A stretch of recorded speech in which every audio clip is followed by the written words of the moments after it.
नमस्कार साथियों। हमारी जो राजनीति विज्ञान की जो ऑनलाइन क्लासेस संचालित हो रही है उसमें आज का हमारा अध्ययन बिंदु रहेगा उपयोगितावादी विचारक जॉन स्टुअर्ट मिल। कौन रहेगा? John Stuart Mill. इससे पहले दोस्तों हमने बात करी थी जेरेमी बेंथम की कि उन्होंने किस प्रकार से सुख की जो है परिकल्पना करके इस पूरे उपयोगितावादी विचार को है दुनिया के सामने रखा था। आज अपन बात करेंगे, अगला जो विचारक है वो है जॉन स्टुअर्ट मिल। दोस्तों इसकी बात करते हैं, इसका जन्म 1806 और इसका देहावसान वो है 1873। और एक महान नैतिकवादी और एक मानवतावादी विचारक के रूप में इसको पहचान मिली। और ये जेम्स मिल का जो है पुत्र और बेंथम का शिष्य था, यानी यही बेंथम की ही जो विचारधारा है उसी का अनुपालन करने वाला। लेकिन दोस्तों यहाँ बात अपन इसकी इस संदर्भ में इसलिए करेंगे क्योंकि ये जो है जॉन स्टुअर्ट मिल है और जो जेरेमी बेंथम था, इन दोनों के मध्य विचारों में कुछ अंतर है। हालांकि ये इन्हीं का शिष्य था लेकिन फिर भी इनके विचारों में अंतर दिखाई देता है। अंतर वो किसको लेकर है? वो सबसे पहला जो अंतर है वो सुख की जो प्रकृति है, सुख की जो प्रकृति है, यानी जो सुख की प्रकृति, यानी सुख को लेकर जो जेरेमी बेंथम ने विचार दिए थे कि जो मानव है वह सुख व दुख दो मूल तत्व है, इन्हीं को लेकर है जो किसी व्यवस्था के साथ जुड़ता है या किसी व्यवस्था के साथ बना रहता है या उस व्यवस्था के अंदर उसका विश्वास रहता है। यानी जो व्यवस्था है उसके लिए किस प्रकार से है वो सुखदायी होगी तभी वो उस व्यवस्था के साथ जुड़ा रहेगा, अन्यथा वो उसके साथ जुड़ा हुआ नहीं रहेगा। लेकिन ये सुख और दुख दोस्तों व्यक्ति के साथ जीवन भर जुड़े रहते हैं, ठीक है ना। तो कई बार इन चीजों से दुख को देकर जो है व्यक्ति उनको छोड़कर भागना भी चाहता है, लेकिन वो उनका पीछा करते रहते हैं, छोड़ने नहीं देते उसको। तो सुख की परिकल्पना करके जेरेमी बेंथम ने विचार दिया था और वो जो सुख था उस सुख की जो प्रकृति बताई थी बेंथम ने, वो बताई थी आपके जो है मात्रात्मक। कैसी? मात्रात्मक। सुख क्या बताया था? मात्रात्मक, यानी कितनी मात्रा के अंदर है वो सुख की प्राप्ति होगी, उसको लेकर जो है बेंथम के पूरे विचार चलते हैं। अब बात अपन यहां करेंगे जॉन स्टुअर्ट मिल की, तो उन्होंने सुख की प्रकृति बताई है, वो गुणात्मक बताई है। कैसी बताई है? गुणात्मक। गुणात्मक का मतलब होता है सुख है, सुख मात्रात्मक ही नहीं होता, उसको गुणात्मक भी होता है, क्योंकि जो सुख की मात्रा है वो उसको मात्रा को गिनकर उस सुख की जो है व्यवस्था को या उस व्यवस्था को जो है परिकल्पना का नाम देना बेमानी रहेगा। तो इन्होंने बताया कि जो सुख है वो गुणात्मक होता है, यानी मेरे लिए सुख किस चीज से मिल सकता है या मेरे लिए जो है सुख की मापदंड क्या रहेगा वो आपके लिए अलग रहेगा।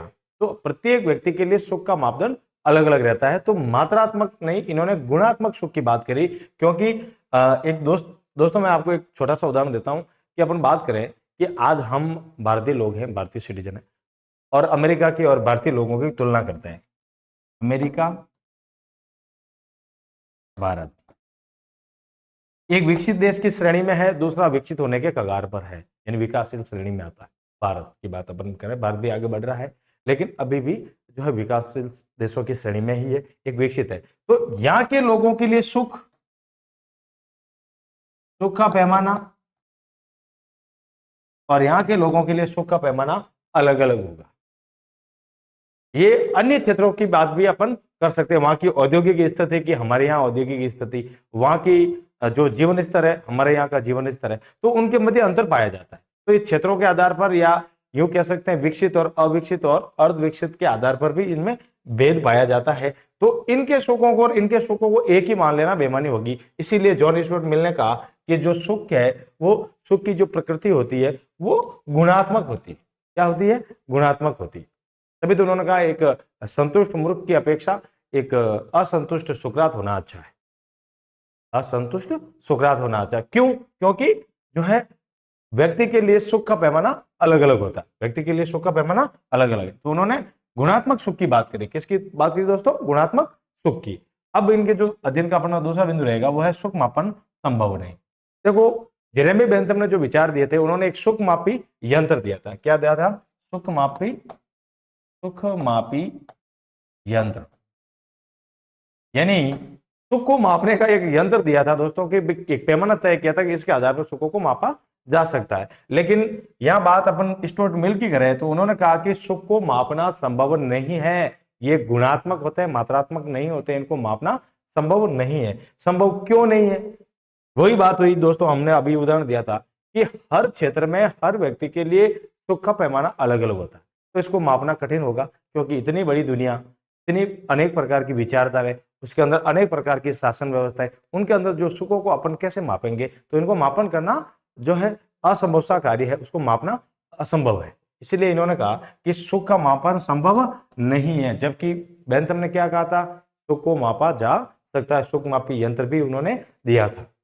अब बात करते हैं अपन दोस्तों इसके तीसरे बिंदु का, वह है सुख के स्थान पर नैतिक चेतना को अधिक महत्व दिया। बेंथम ने बात करी थी कि जो अधिकतम व्यक्तियों का जो अधिकतम सुख है वही उपयोगितावाद है, यही बात बताई थी।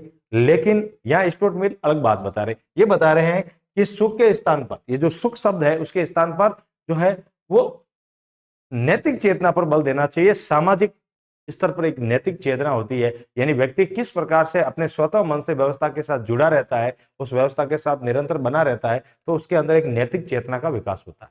अब ये नैतिक चेतना है वो धार्मिक मूल्यों से निकलती है। इसके बारे में जो है दार्शनिक विचार अपन पहले पढ़ चुके हैं। लेकिन यहाँ जो इन्होंने बात करी कि भाई जो है ये नैतिक चेतना एक सामाजिक चेतना के रूप में है जो सुख काम करता है, ठीक है ना। तो सुख को केवल अधिकतम व्यक्तियों के लिए अधिकतम सुख होना यही उपयोगिता का पर्याय नहीं है, जबकि उपयोगिता का सही अर्थों में अर्थ है वो इन्होंने बताया है, वो सुख के स्थान पर नैतिक चेतना को महत्व दिया गया। यानी नैतिकता के आधार पर जो है नागरिक कितने उन्नत है, या यूं कह सकते हैं नैतिकता है वो लोगों को किस प्रकार से प्रभावित करती है, उसी के आधार पर उस शासन की जो है औचित्यपूर्णता और तय होती है कि वो वैध है या अवैध है। वो सामाजिक चेतना या नैतिक चेतना के रूप में वो हमारे सामने आती है। तो इन्होंने जो तीसरा बिंदु बताया था सुख के स्थान पर नैतिक चेतना को महत्व। अब चौथा बिंदु इनके अध्ययन का था स्वतंत्रता पर अधिक बल। बेंथम ने जो विचार दिया था वो सबसे ज्यादा सुख की परिकल्पना करते हैं, सुख पर ज्यादा जोर देते हैं, स्वतंत्रता को वो छोड़ देते हैं। वो कहते हैं कि शासन व्यवस्था कोई भी हो लेकिन अधिकतम सुख मिलना चाहिए। लेकिन यहाँ बात अलग है, यहाँ जॉन स्टुअर्ट मिल क्या कहते हैं कि स्वतंत्रता व्यक्ति को मिलनी चाहिए। अब ये स्वतंत्रता कहाँ मिलेगी? स्वाभाविक सी बात है, राजतंत्र में परिकल्पना नहीं कर सकते स्वतंत्रता की। स्वतंत्रता ओनली वन कहाँ मिलेगी? वो है लोकतांत्रिक व्यवस्था में मिलेगी। किसमें मिलेगी? लोकतांत्रिक व्यवस्था में। तो लोकतांत्रिक व्यवस्था है वहां शासन का जो स्रोत होता है वो जनता होती है, इसीलिए जो शासक बनेगा या जो शासन का स्वरूप रहेगा वो लोगों के लिए कैसा रहेगा? लोगों के लिए अच्छा रहेगा, क्योंकि लोग जो है शासन का निर्माण स्वयं खुद करते हैं। तो स्वतंत्रता पर अधिक बल दिया, जबकि जो है बेंथम प्राकृतिक जो है अधिकारों को ज्यादा महत्व देता है। लेकिन जो ये जॉन स्टुअर्ट मिल है वो स्वतंत्रता को विशेष रूप से जो व्यक्ति की उन्नति के लिए जो आवश्यक परिस्थितियां होती है उनको वो स्वतंत्रता का नाम देता है। और उन्हीं स्वतंत्रताओं को यानी नागरिक स्वतंत्रताओं, आधुनिक राज्य के बारे में हम दोस्तों कह सकते हैं नागरिक स्वतंत्रताओं के लिए जो है अधिक से अधिक स्थान होना चाहिए, न कि प्राकृतिक अधिकारों। नागरिक स्वतंत्रताएं मिलनी चाहिए। अब वो जो अधिकार है वो राज्य प्रदत्त होने चाहिए, उसी के अंदर नागरिकता जो नागरिकों के लिए अधिकार है वही उसी में अधिकारों के अंदर पहला अधिकार होगा वो स्वतंत्रता का अधिकार होगा। पांचवा बिंदु दोस्तों इनके अध्ययन का है वो है राज्य के शासन पर बल। राज्य के शासन पर बल यानी एक शासनिक प्रशासनिक व्यवस्था है, एक राज्य का सिस्टम जो व्यवस्था का निर्माण हुआ है वही राज्य, उसी के बारे में बात करी है, न कि सरकारें आती रहेगी जाती रहेगी लेकिन राज्य का स्वरूप नहीं बदलेगा। जैसे बात करें हम दोस्तों भारत के संदर्भ में, तो भारत एक लोक कल्याणकारी राज्य की ओर अग्रसर है। तो लोक कल्याणकारी, अब सरकारें किन्हीं की किसी भी दल की रहो, लेकिन जो स्वरूप है वो समाज के विकास को लेकर है तो वो चलेगा। तो जो है राज्य के शासन पर बल देता है, प्रशासनिक व्यवस्था पर बल देता है, एक सिस्टम पर बल देता है, ना कि जो है किसी राज्य के स्वरूप पर, यहाँ शासन पर बल दिया जा रहा है। अब अगला जो इनके अध्ययन का बिंदु है दोस्तों वह है लोकतांत्रिक व्यवस्था का समर्थन। लोकतांत्रिक व्यवस्था का समर्थन जॉन स्टुअर्ट मिल है दोस्तों, इनके विचार इतने उन्नत थे कि इन्होंने लोकतांत्रिक व्यवस्था को अच्छी मानी। जबकि इसकी तुलना करें अगर जेरेमी बेंथम से, तो बेंथम ने क्या कहा था कि जो अधिकतम सुख देने वाली व्यवस्था कोई भी हो वो अच्छी हो सकती है, वो राजतंत्र भी क्यों नहीं हो, तानाशाही भी क्यों नहीं हो। लेकिन इन्होंने अंतर किया, इन्होंने कहा कि जो है लोकतांत्रिक व्यवस्था है वो ही दुनिया के लिए अच्छी जो है सिद्ध होगी। क्यों? क्योंकि अभी वर्तमान में यही व्यवस्था प्रचलित है और लंबे समय तक वही व्यवस्था प्रचलित रहेगी जिसका जनता पर भरोसा होगा और जनता उनमें भरोसा करती रहेगी। यानी शासक और शासित दोनों एक दूसरे पर भरोसा करेंगे, तभी तक व्यवस्थाएं संचालित होती रहेगी। तो लोकतंत्र के अंदर जो शासन का स्रोत होती है वो जनता होती है, इसीलिए जो शासक है, जो शासन का स्वरूप रहेगा वो भी लोगों के लिए भलाई करने का रहेगा, समाज की भलाई करने के लिए रहेगा। इसीलिए जो नैतिक चेतना की बात ये ऊपर करते हैं ना, या नैतिक चेतना, ये नैतिक चेतना की जो है प्राप्ति वो हमें लोकतंत्र में ही हो सकती है, ऐसी बात है वो जॉन स्टुअर्ट मिल ने बताई थी। अब दोस्तों इनके अध्ययन का अगला जो बिंदु है वो है सामाजिक कल्याण पर बल। सामाजिक कल्याण पर बल, इसको कह सकते हैं जन कल्याण कह सकते हैं या समाज का कल्याण कह सकते हैं, क्योंकि एक व्यक्ति के अंदर, यानी इन्होंने व्यक्तिवाद के विचारों का जो है पोषण नहीं किया, इन्होंने सामूहिकता पर बल दिया, यानी सामाजिक स्तर पर, यानी समाजवाद।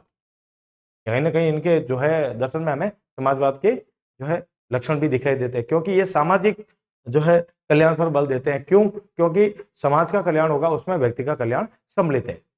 व्यक्तिवादियों के विचार क्या थे कि एक ही व्यक्ति के लिए सारी व्यवस्थाएं होनी चाहिए, जबकि ये कह रहे हैं कि समाज के लिए, संपूर्ण समाज के लिए व्यवस्थाएं होनी चाहिए ताकि उससे क्या हो, सामाजिक कल्याण हो। और वर्तमान समय में दोस्तों जितनी भी लोकतांत्रिक सरकारें हैं वो सारी सरकारें जो है किसी न किसी रूप में लोक कल्याणकारी राज्य की ओर अग्रसर हो गई है। क्यों? क्योंकि हर एक टाइम लिमिट होती है, टाइम लिमिट के बाद जो है सरकारों को वापस रिपीट होना पड़ता है, या यूं कह सकते हैं उनको वापस वैधता प्राप्त करनी होती है। इसके लिए उनको चुनाव में जाना पड़ता है, और जब चुनाव में कोई भी सरकार जाएगी तो उसके पास कार्य होना चाहिए कि उन्होंने लोगों के लिए क्या क्या कार्य किए हैं। तो ये बताते हैं कि जो सामाजिक कल्याण है उसको अधिक से अधिक, सामाजिक कल्याण है उसको अधिक से अधिक, जो जो भी राज्य है, जो भी सरकार है वो सामाजिक कल्याण को अधिक से अधिक पोषण देगी, वही सरकारें निरंतर चिरस्थायी रूप से बनी रहेगी, चिरस्थायी रूप से बनी रहेगी। अब दोस्तों जो इनके जो 7 बिंदु बढ़े तो उसके अंदर हमें सबसे, इनका सबका अगर अपन एक निचोड़ निकाले एक बिंदु के रूप में, तो एक सुधारात्मक दृष्टिकोण इनका दिखाई देता है। कानून के संदर्भ में हो, शासन के संदर्भ में हो, शासन के स्वरूप के संदर्भ में हो, या यूं कह सकते हैं सुख की प्रकृति के संदर्भ में हो, उन्होंने मात्रात्मक नहीं बता के गुणात्मक बताया, और सुख के स्थान पर नैतिक चेतना की बात करी, यानी संपूर्ण समाज की बात करी, किसी एक व्यक्ति की बात यहाँ इन्होंने नहीं की है। तो इनका जो दृष्टिकोण है वो एक शब्द में, अगर इनका एक ही लाइन के अंदर अपन इनका एक जो है का निचोड़ निकाले तो हमारे सामने यही आएगा कि इनका जो दृष्टिकोण था वह सुधारात्मक था। किसके संदर्भ में? उपयोगितावाद के संदर्भ में। यानी उपयोगितावादी विचारों को जो सुधारने का जो कार्य किया है वो जॉन स्टुअर्ट मिल ने किया है, क्योंकि ये बेंथम के ही शिष्य थे। तो हो सकता है बेंथम के विचारों का इनके ऊपर प्रभाव पड़ा हो, लेकिन इन्होंने बेंथम के विचारों को बदल कर दुनिया के सामने एक नए प्रकार से उपयोगितावादी जो विचारधारा है उसको रखने का प्रयास किया, और एक महान सुधारवादी दृष्टिकोण वाले विचारक भी थे। तो दोस्तों आज आपने पढ़ा जॉन स्टुअर्ट मिल। मिलते हैं अगले वीडियो में, तब तक के लिए नमस्कार।